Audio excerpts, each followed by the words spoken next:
So hello students, आज हम start कर रहे हैं क्लास 12th का यूनिट 6 जो हमारा रिप्रोडक्शन है। रिप्रोडक्शन चैप्टर है। ठीक है, इसमें हमारे 4 चैप्टर आते हैं इस यूनिट में।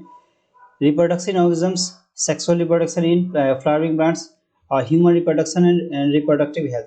तो ये दो चैप्टर हम कवर कर चुके हैं, ये दो चैप्टर हम पढ़ चुके हैं। ठीक है, इन दो चैप्टर के लेक्चर्स ऑलरेडी डाले हुए, ठीक है, यूट्यूब पे हमारे चैनल पे, तो उस पे जाके आप देख सकते हैं। ठीक है, तो हमारे ह्यूमन रिप्रोडक्शन और रिप्रोडक्टिव हेल्थ के डाले हुए। ठीक है, अगर ऐसा कुछ इंपॉर्टेंट अगर कुछ लगेगा आगे तो हम इसके लेक्चर्स और बना देंगे। ठीक है, तो अभी हमें ये दो चैप्टर पढ़ने हैं। ठीक है, रिप्रोडक्शन इन ऑर्गेनिजम्स, तो रिप्रोडक्शन इन ऑर्गेनिजम और sexual reproduction in flowering plant. तो इसमें से हम आज पहला चैप्टर स्टार्ट करते हैं, रिप्रोडक्शन इन ऑर्गेनिजम्स। ठीक है, तो हम यहाँ से भी स्टार्ट करते हैं, इस यूनिट्स को यहाँ से स्टार्ट करते हैं। यूनिट के जो इंट्रोडक्शन है यहाँ से स्टार्ट करते हैं। तो यहाँ से पढ़ते हैं, biology is the sense is the story of life on earth. ठीक है, while individuals organisms die without fail. ठीक है, species continue to live through the million of years unless threatened by the natural or anthropogenic extinction. ठीक है, यानी कि विलुप्त हो जाते हैं, खो चुके हैं। Reproduction becomes a vital process without which species can not survive for a long. ठीक है, इस पे कुछ ज़्यादा इंपॉर्टेंट नहीं है। ठीक है, इससे क्वेश्चन बनता है, लेकिन मैं ऐसे पॉइंट ढूंढ रहा हूँ जिससे मतलब आ जाए, मतलब क्वेश्चन बन सकता है। जैसे ईच इंडिविजुअल्स लिव्स इस प्रोजेनी। ठीक है, प्रोजेनी क्या होता है, जो बच्चे बच्चे समझते हो ना, वही प्रोजेनी होता है। वो कैसे निकलते हैं, सेक्सुअल रिप्रोडक्शन से। सेक्सुअल रिप्रोडक्शन से sexual mode of reproduction enable creation of new varieties so that survival advantage is enhanced.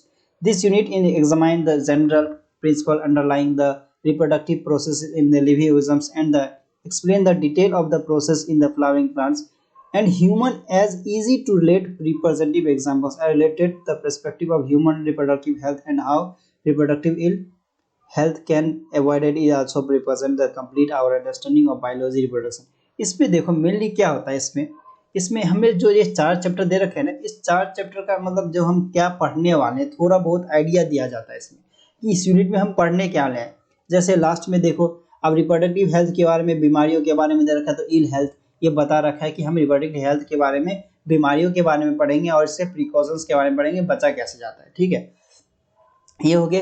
इसके बाद ह्यूमन रिप्रोडक्टिव में हमने ह्यूमन रिप्रोडक्टिव हेल्थ के बारे, इसके बाद बोला है ह्यूमन रिप्रोडक्शन। ह्यूमन रिप्रोडक्शन में बोल रहा है ना, हम न्यू प्रोजेनी के बारे में पढ़ेंगे, न्यू प्रोजेनी प्रोड्यूस कैसे होता है उसके बारे में पढ़ेंगे। ठीक है, इसके बाद हमारे सेक्सुअल रिप्रोडक्शन फ्लावरिंग प्लांट्स का है। तो एंथ्रोपोजेनिक नेचुरल हो गया, और प्रोजेनिक एक्सटेंशन जो होता है, जो फ्लावर मतलब खो चुके हैं वो भी है, वो कैसे प्रोसेस में आता है, मतलब उसका रिप्रोडक्शन भी कैसे होता है, फ्लावरिंग में वो दिया रखा है। अब हमारे मिलियंस ऑफ स्पीसीज, हमारे पास मिलियन ऑफ ईयर्स रहने के बावजूद भी मतलब डाई नहीं करते। ठीक है, डाई नहीं करते कौन, जैसे सेक्सुअल रिप्रोडक्शन फ्लावरिंग प्लांट्स में मिली, क्योंकि अब चैप्टर में पढ़ेंगे नाइट्रोजन के थ्रू ये होता है। ठीक है, अब बायोलॉजी में हमारे लाइफ की हिस्ट्री के बारे में पढ़ेंगे थोड़ा बहुत। हिस्ट्री मतलब कहे तो हिस्ट्री तो पूरा नहीं है, लेकिन इसमें हम शुरुआत में पढ़ेंगे, बेसिक में पढ़ेंगे, बेसिक चैप्टर 1 में बेसिक पढ़े। तो इसका हम आगे बढ़ते हैं। ठीक है, तो आगे एक हमारे साइंटिस्ट के बारे में पढ़ेंगे। ठीक है, तो हमारे इन नवंबर पंचानन महेश्वरी है साइंटिस्ट का नाम। इन बॉर्न इन नवंबर इन 1904, अब नवंबर में जन्म हुआ था जयपुर में, राजस्थान में, पंचानन महेश्वरी का। Rose to become of the most distinguished botanist, note, हाँ बोटनिस्ट थे ये। ठीक है, not only the of India but the entire world, पूरे मतलब इंडिया के नहीं बल्कि पूरे दुनिया के थे। ठीक है, ही मूव द इलाहाबाद, वो इलाहाबाद पहुंच गए हायर एजुकेशन के लिए, आगे की पढ़ाई करने के लिए। जैसे डीएससी उस टाइम भी, जैसे बीएससी होते उसमें डीएससी होती थी। During the college days he was inspired the doctor W do John. ठीक है, एन अमेरिकन मिशनरी टीचर, वहाँ पे मतलब अमेरिका की एक टीचर थे इलाहाबाद में, तो उनसे पढ़ने के लिए वो वहाँ पे पहुँच गए। To develop interest to botany, botany की तरफ उनकी इंटरेस्ट थी, स्पेशली द मॉर्फोलॉजी में। His teacher was once experience that of if student his student the progresses ahead him, तो वो मतलब टीचर ने देखा कि वो पढ़ने में काफ़ी अच्छा है, वो प्रोग्रेस कर रहा है आगे की तरफ, उसका इंटरेस्ट भी बॉटनी में है, तो it will give the him the great certificate, तो उसको बहुत अच्छा लगा टीचर को। This awards the encourage the Panchanan to inquire what he could do the his teacher return. ठीक है, he worked on the embryological aspects, उन्होंने काम किया एम्ब्रायोलॉजिकल एस्पेक्ट्स पे, और popularised the use of the embryological character in the taxonomy. He establish the department of botany, he establish, उन्होंने department of botany की स्थापना की थी यूनिवर्सिटी ऑफ दिल्ली में, as an important centre of research in embryology and tissue culture. He also emphasis the need for initiation of work and artificial culture of immature embryos, ठीक है, immature embryo में artificial culturing की थी उन्होंने, यानी कि growth करवाया था। This days tissue culture has become a landmark in science, landmark मतलब एक मतलब सीमा पे था, मतलब आविष्कार होने ही वाले थे किसका, टिश्यू कल्चर का। His work on the test tube fertilization and intra ovarian pollination won world wide acclaim, ठीक है। तो इंट्रा पॉलिनेशन यानी कि टेस्ट ट्यूब में पॉलिनेशन करवाया था इन्होंने, ठीक है। तो he was honoured with the fellowship of royal society of London, जो किसी का ख्वाब रहता है FRS, royal society of London, वहाँ पे उनका नेशनल साइंस अकेडमी की तरफ से अवार्ड ये दिया गया था। Several other institution of excellence, मतलब वहाँ पे जाके भी इन्होंने पढ़ाई की थी, मतलब एजुकेशन लिया था। He encouraged general education and mode made a significant contribution to school education for by his leadership by bringing out the very first text books biology. तो सबसे पहली बायोलॉजी की बुक टेक्स्ट बुक निकाली थी biology for higher secondary school के लिए। NCERT कब निकाली थी, 1964 में सबसे पहले NCERT बुक निकाली गई थी, जो हम किताबें भी पढ़ते हैं। तो सबसे पहले पब्लिश हुआ था NCERT 1964 में, किसने की थी, पंचानन महेश्वरी में, ठीक है। तो हम चैप्टर की शुरुआत करते हैं। तो अब हम चैप्टर की शुरुआत करते हैं, रिप्रोडक्शन इन ऑर्गेनिज्म पहला चैप्टर है हमारा, तो इसकी हम शुरुआत करते हैं। यहाँ से करते हैं, Each and every organism can live only for certain period of life। अब क्या है कि प्रत्येक ऑर्गेनिज्म यानी कि हर एक ऑर्गेनिज्म कुछ सर्टेन टाइम पीरियड तक ही जीवित रह सकता है, उसके बाद तो डेथ हो जाएगी उसकी। The period of birth to natural death of an organism is life span. अब देखो, अब पीरियड बर्थ से लेके नेचुरल डेथ तक के ही पीरियड को लाइफ स्पैन कहा जाता है। पहले देखो, पहले लाइफ स्पैन कितनी हुआ करती थी, 100 ईयर हुआ करती थी, ठीक है। अब 60 ईयर ही हुआ करती है, ठीक है। क्यों अब 60 ईयर के, देखो अब पॉल्यूशन कितने सारे केमिकल भी, हम दवाइयाँ भी खाते, कितने सारे बहुत कुछ करते, इस कारण हमारी लाइफ स्पैन कम हो गई थोड़ी सी, ठीक है। Life span few exams are given in figure, हमें फिगर दे रखा है, ठीक है, आगे हमें फिगर दे रखा है, उसमें हमें कुछ ऑर्गेनिज्म्स के लाइफ स्पैन दे रखे हैं, कुछ के हमें ढूंढने हैं। Several other organisms are drawn which you should find out their life spans and write the space provided। तो कुछ है कि हमें ढूंढने हैं। Examine the life spans of organisms represented in figure is not it both the interesting or intriguing to note that it may be as short as a few days or as long as a few thousand years। मतलब किसके तो life कुछ दिन होते हैं, तो कुछ के बहुत लंबे 1000 ईयर भी हो सकते हैं, तो ये चीज़ बताया गया। Between the two extremes are the life span of most other living organisms। You may note that life span of organisms are not necessarily correlated, ठीक है, यानी हर किसी भी ऑर्गेनिज्म का लाइफ स्पैन मैच नहीं करेगा जनरली विद देयर साइज। अब ठीक है, अब साइज पे डिपेंड नहीं करता है कोई भी, हाँ मैच नहीं करेगा किसी भी ऑर्गेनिज्म में। जैसे अब कौवा है, कौवा और पैरट है, ठीक है, दोनों का साइज सेम है, ठीक है, सेम है, ठीक है, तो लाइफ स्पैन ये जरूरी नहीं कि सेम हो जाएगा, ठीक है। तो यही लाइन लिखा हुआ है, the size of the crows and parrots are not very different but their life space are different, ठीक है। Similarly a mango tree has much shorter, यानी कि कौवे और पैरट का लिया गया एग्जांपल, तो वैसे मैंगो ट्री का क्या लिया गया, शॉर्टर लाइफ स्पैन होता है as compare to peepal tree. पीपल का कितना ज्यादा होता है, सेंचुरीज में चले जाता है। Whatever be a life span, तो life span death of every individual organism is certainty, तो डेथ मतलब निश्चित है। No individual is immortal except single cell organisms, ठीक है, सिंगल सेल के अलावा बाकी सबकी तो डेथ निश्चित है। Why do we say there is no natural death in single cell organism, तो हम ऐसे क्यों कहते थे कि सिंगल सेल का नेचुरल डेथ की ऑर्गेनिज्म मतलब फिक्स नहीं है, बिकॉज, ठीक है, क्योंकि इसलिए कह देते हैं क्योंकि सिंगल सेल होता है, देखो सिंगल सेल होता है तो सिंगल सेल तो अपने आप को डिवाइड कर लेता है, ठीक है, डिवाइड करते जाता है, सिंगल सेल डिवाइड करते जाता है, तो क्या होता है, इसलिए नहीं होता क्योंकि वो सिंगल सेल है, तो वो उसका कुछ ना कुछ पोर्शन DNA पार्ट जो होगा दूसरे सेल में गया, तो उसकी ना नेचुरल डेथ नहीं हो सकती, उसको मार सकते हैं तभी डेथ होगी, ठीक है। गिव द रियलिटी, जैसे आगे हम पढ़ेंगे ना, तो सिंगल सेल के बारे में बताऊंगा, तो आगे मैं अच्छे से बताऊंगा। Given this reality have you ever wondered how vast भी सब होता है, बहुत ज्यादा नंबर ऑफ प्लांट्स हो गए, एनिमल्स हो गए, स्पीसीज हो गए, एग्जिस्ट करते हैं सेवरल हजारों साल से हमारे पृथ्वी पर, ठीक है। तो क्यों करते हैं, ठीक है, there must some process in living organism that ensure the continuity. Yes, we are talking about the reproduction something that we are take the granted. तो हम रिप्रोडक्शन के बारे में पढ़ें तो इतने सारे पेड़ पौधे क्यों लाइफ लंबे समय तक टिके हुए इतने हजार साल से, क्योंकि रिप्रोडक्शन की वजह से, यानी कि एक मतलब एक स्पीशीज खत्म होती है दूसरी आ जाती है, ठीक है, जनरेशन में दूसरी जनरेशन आते हैं। तो ये कुछ हमारे डायग्राम दे रखे हैं, ठीक है, एनसीईआरटी में कुछ डायग्राम दे रखे हैं। तो इसमें जैसे एलिफेंट हो गया, ठीक है, जैसे हमें, मैं देखो ये मैंने पहले से लिख रखा है इसमें, ठीक है, जैसे एलिफेंट का हो गया, एलिफेंट का 60 से लेके 60 टू 90 ईयर इसका लाइफ स्पेन होता है, ठीक है। वाई का मतलब होता है ईयर, वाई का मतलब ईयर है, ठीक है, ईयर्स। 5 टू 7 डेज इसका फूल का डेज, 5 टू 7 डेज मतलब फूल झड़ जाते हैं फिर, ठीक है।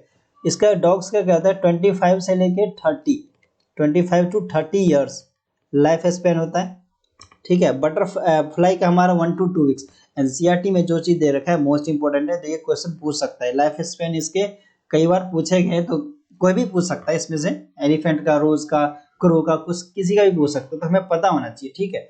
तो बटरफ्लाई का 1 टू 2 वीक्स हो गया।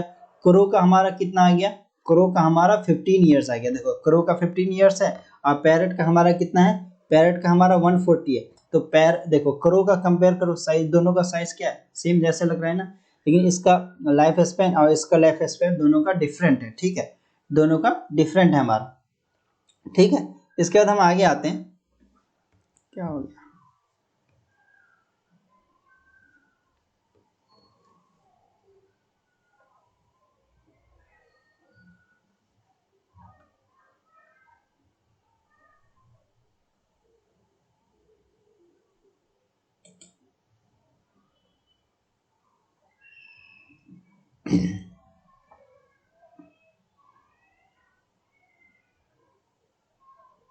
देखो फिर इसके बाद थोड़ा आ नहीं रहा था इसके लिए सॉरी, ठीक है। बनाना ट्री का हमारा 25 ईयर लाइफ स्पेन होता है, ठीक है।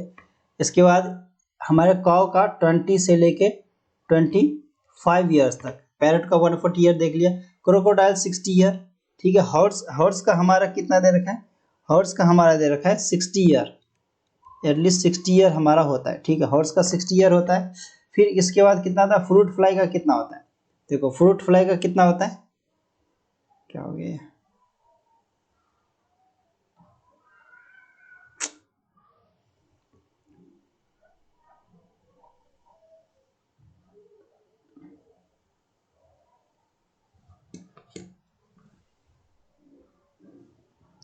फ्रूट फ्लाई का हमारा होता है, देखो फ्रूट फ्लाई का हमारा कितना होता है 2 वीक्स, 2 वीक्स ही होता है हमारा फ्रूट फ्लाई का, ठीक है, ये हो गया। इसके बाद राइस प्लांट का कितना होता है 3 to 4 मंथ्स, ये होगा ना, मंथ्स ही होगा, 3 to 4 वीक कह सकते हैं, 3 to 4 कह लो, वीक, ठीक है। Tortoise 100 to 150 year. Banyan tree इसका तो 200 से 350 साल, लिख दो सीधा सीधा, 200 से 350 साल पुराना हमें मिल जाता है, कहाँ पर, शिवपुर हावड़ा में मिल जाता है हमें, बोटानिकल गार्डन है वहाँ पर हमें मिल जाता है, सबसे पुराना हमारा इंडिया का मतलब इंडिया का कह लो, ठीक है, हमारा वहाँ बोटानिकल गार्डन में वो बनियान ट्री मिल जाता है इसलिए, ठीक है।